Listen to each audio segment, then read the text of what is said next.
Hello everyone, welcome to English Qualifier. This is Dharmendra Daruka and we are going to study a very important topic, a very important segment of our literature.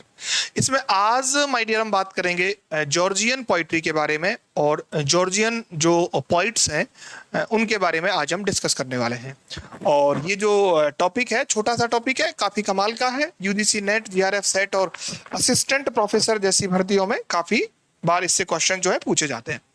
तो इस session में हम बात कर रहे हैं किसकी, Georgian poets के बारे में और जॉर्जियन पोइट्री के बारे में, कैसे इसका जो नाम है वो रखा जाता है, उन तमाम बातों की चर्चा हम आज के सेशन में करेंगे।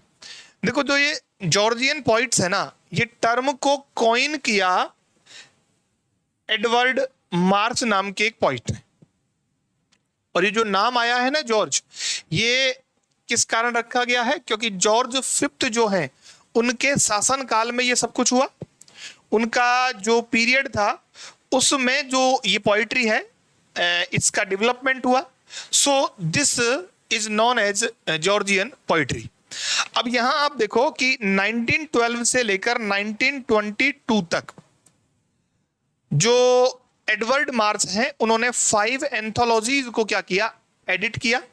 और वो एंथोलॉजीज जो हैं उनको किस नाम से जाना जाता है? जॉर्जियन पोइट्री के नाम से जाना जाता है।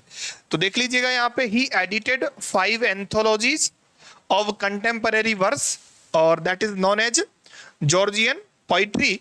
और ये टाइमिंग जो है वो 1912 से लेकर 1922 के बीच में इन्होंने 5 जो बड़ी पोइम की एंथोलॉजीज हैं उनको एडिट करने का काम किया। Those poets who were published in these anthologies is known as Georgian poets. And the question may be designed, who are the Georgian poets?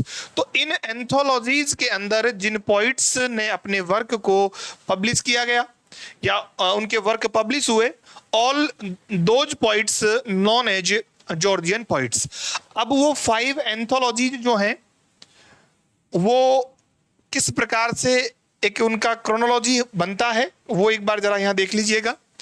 देखो, इसका पहला जो एडिशन आया वो 1912 में आया, जिसमें 1911 और 12 दोनों हो जाएंगे। सेकंड 1915 में है, 1913 to 15। थर्ड आपका 1916 और 17। फोर्थ आपका 1918, 19 और फिफ्थ आपका है 1920 से लेके 1922। ये 5 क्या हैं, एंथोलॉजीज हैं जिनको जो एडवर्ड मार्स है उन्होंने एडिट करने का काम किया। इसके मेन पॉइंट्स कौन से हैं, इस ग्रुप्स में कौन कौन से पॉइंट्स इंक्लूड किए जाते हैं? तो सबसे पहले तो है एडमंड ब्लूंडेन, रूपर्ट ब्रूक हैं, रॉबर्ट ग्रीव्स हैं, डीएच लॉरेंस हैं, वोल्डर डेला मेयर हैं, सिगफ्रेड सेशन हैं और जॉन ड्रिंक वाटर हैं। तो ये 1, 2, 3, 4, 5, 6 और 7 पॉइंट्स जॉर्जियन पॉइंट्स के नाम से जाने जाते हैं, जो मोस्टली इस कैटेगरी में आते हैं। अब यहां से ये क्वेश्चन और बन सकता है कि जॉर्जियन पोइट्री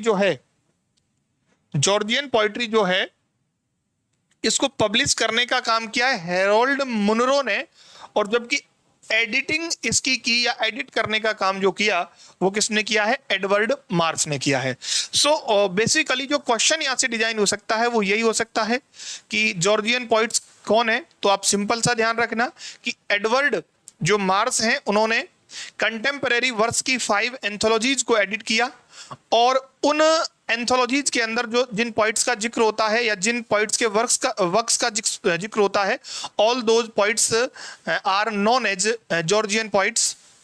और दूसरा क्वेश्चन ये बन सकता है कि इसको पब्लिश किसने किया? तो पब्लिश किया है यहां पर हेरोल्ड जो मुनरो हैं उन्होंने पब्लिश किया है। एडवर्ड मार्स ने 1911 से लेके 1922 के बीच में इन 5 एंथोलॉजीज को क्या किया? एडिट किया।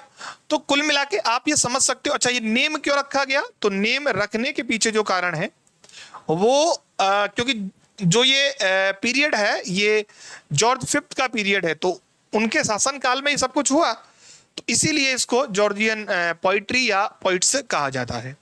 तो इस छोटी सी वीडियो में ये छोटी सी जानकारी आप लोगों के लिए, 1 या 2 क्वेश्चन यहाँ से बड़े आसानी से डिजाइन हो सकते हैं। ऐसे ही छोटे छोटे वीडियोस और इंपॉर्टेंट फैक्ट्स जानने के लिए आप हमारे चैनल को सब्सक्राइब करें। Thank you so much.